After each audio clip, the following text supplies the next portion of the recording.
سکتے ہیں. وجہ یہ ہے کہ ہماری پالیسیوں کا مکمل اختیار، وہ اس کی اتھارٹی صرف ہماری اسٹیبلشمنٹ کے پاس ہے.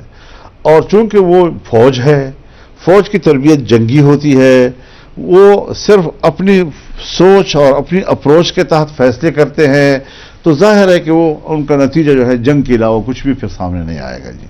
تو ملک کے اندر بھی لڑنا، ملک کے باہر بھی لڑنا، انڈیا کے ساتھ نہیں لڑنا کہ جنگ مسئلے کا حل نہیں ہے.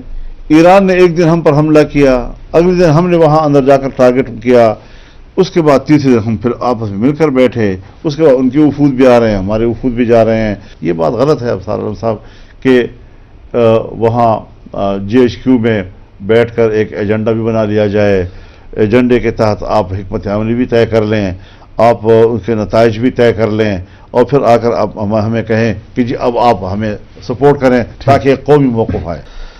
اب جنہوں نے باڑ لگائی تھی انہی کی دور میں لوگ واپس آئے، جنہوں نے باڑ لگائی انہی کی دور میں لوگ وہاں افغانستان گئے. پھر جنہوں نے باڑ اکھاڑ دی ہے اب کہتے ہیں کہ جی وہاں سے لوگ آ رہے ہیں. یہ وہاں سے لوگ آنا اور وہاں لوگوں کا جانا، وہ بھی ایک جنرل کی نگرانی میں ہو رہا ہے، اور اب ان سے لڑنا بھی ایک جنرل کی نگرانی میں ہو رہا ہے. تو ادارے کے اس عمل میں تسلسل کیوں نہیں ہے؟ کل سوچ اور تھی، اور رجیم کی تبدیلی کے ساتھ پالیسی تبدیل ہو جانا، سوچ تبدیل ہو جانا، اور ان کو اس کا مجرم قرار دے دینا، اب یہ میرے سے کرنے کا سوال ہے. تو اچھا، آخر میں یہ بتا دیجیے کہ بلوچستان کا مسئلہ جو ہے وہ بہت سنگین ہو گیا ہے، اور آپ نے بھی ایک تقریر میں فرمایا کہ 6-7 اضلاع جو اگر اناؤنس کر دیں علیحدگی کا تو وہاں پہ ریٹ آف گورنمنٹ نہیں ہے تو یونائٹڈ نیشن بھی انٹرونشن کرے گی.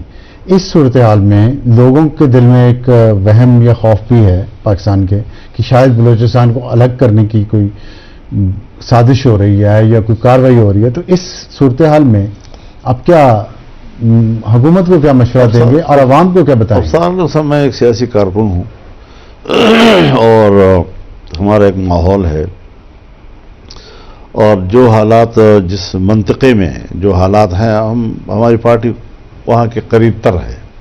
بالکل. تو ظاہر ہے جی کہ حالات کو دیکھ کر ایک رائے تو بنتی ہے ہماری. اور جو صورتحال، میں آپ کو اتنی بات عرض کرنا چاہتا ہوں کہ جو پٹی دنیا میں جہاں بھی ہو، 20 سال سے 40 سال سے 45 سال سے مسلسل جنگ کے زد میں ہو، اور وہ ایک فوکس، پوری جنگ کا فوکس وہ علاقہ ہو، تو یہ جو ایک لمبی جنگ کسی ایک علاقے میں اتنی طویل ہوتی ہے، وہ کسی نہ کسی حوالے سے جغرافیائی تبدیلیوں کی بھی نشاندہی کرتی ہے. یعنی آپ خود سوچیں، یقیناً کچھ قومیں ہوتی ہیں جو بڑی استقامت کے ساتھ وہ اپنی جغرافیائی وحدت کو برقرار رکھ لیتی ہے. مثال کے طور پر آپ بار بار سنتے رہے ہوں گے اور ہم بھی سنتے رہے ہیں کہ افغانستان تقسیم ہو سکتا ہے، اور افغان اور خراسان 2 نام جو ہے اس علاقے میں، اور یقیناً کچھ لوگوں نے وہاں پر افغانستان کو تقسیم کرنے کی باتیں کی بھی. میں نے خود پاکستان کے ایک قوم پرست کے زبان پہ خود سنا، جو وہ طالبان کے خلاف تھے اور وہاں جو رجیم تھی اس کی تائید کر رہے تھے. مجھے کہا، انہوں نے مجلس میں کہا کہ اگر طالبان دوبارہ آئے تو پھر مملکت خراسان ناگزیر ہوگا، پھر افغانستان تقسیم ہو جائے گا جی. لیکن ملا عمر کے زمانے میں بھی ہر چند کے شمال ان کے ساتھ نہیں تھا اس وقت جی، ان کے ساتھ، لیکن پھر بھی ان نے تقسیم کے فلسفے کو ناکام بنایا. اور آج بھی وہاں پر افغانستان کی تقسیم کے، اب یہ کہ کسی میں تو یہ سخت ہے کہ وہ وحدت ہم میں سخت ہے یہ کہ نہیں، اب یہ اپنے بارے میں سوچنا ہوگا ہے ہم میں سخت. آپ کا تجربہ کیا؟ ہم رفتہ رفتہ کمزور ہوتے جا رہے ہیں حضرت. ہماری جو اسٹیٹ ریٹ ہے وہ کمزور ہوتی چلی جا رہی ہے. اس کا علاج یہ ہے کہ ہمیں مشاورت کے ذریعے سے حکمت عملیوں پر، پالیسیوں پہ نظر ثانی، مطلب فیصلے کرنے سے پہلے حکمت عملی، پہلے مشورہ، بعد. اور جنگجویانہ ذہنیت جو ہے اس کو کس طرح تحلیل کریں، کس طرح کمزور کریں، اس کے ایک راستہ نہیں ہے، کئی راستے ہو سکتے ہیں اور کافی لمبے راستے ہمیں سارے راستوں پہ کام کرنا چاہیے، اور سیاسی ذہن جو ان علاقوں میں مؤثر ہے، اس سیاسی ذہن کو لا کر ہمیں اتھارٹی نہیں چاہیے ہمیشہ ٹھیک کہ آپ نے ایک پپٹ جو ہے وہ سندھ میں بٹھا دیا، ایک کو بلوچستان میں بٹھا دیا، کسی کو کے پی میں بٹھا دیا، کسی کو پنجاب میں بٹھا دیا، کسی کو وفاق میں بٹھا دیا، اور آپ خوش ہو رہے ہیں کہ بس اب تو قانون سازی، آئین سازی میرے ہاتھ میں ہے، اور جو میں فیصلہ کروں گا یہ لوگ تو میری ہی تائید کریں گے۔ اس کو پھر پبلک نہیں مانتی نا۔ ٹھیک اب بلوچستان میں کیا وہاں کی جو گورنمنٹ ہے یا اسمبلیوں میں جو لوگ ہیں وہ عوام کے سامنے جانے کی پوزیشن میں ہیں؟ جو ہمارے بلوچ قوم پرست سیاسی رہنما تھے، جو ذہن رکھتے ہیں، سیاست کرتے ہیں، آئین کو مانتے ہیں، وہ بھی آج وہاں کے حالات کے تحت سے مغلوب ہو چکے ہیں۔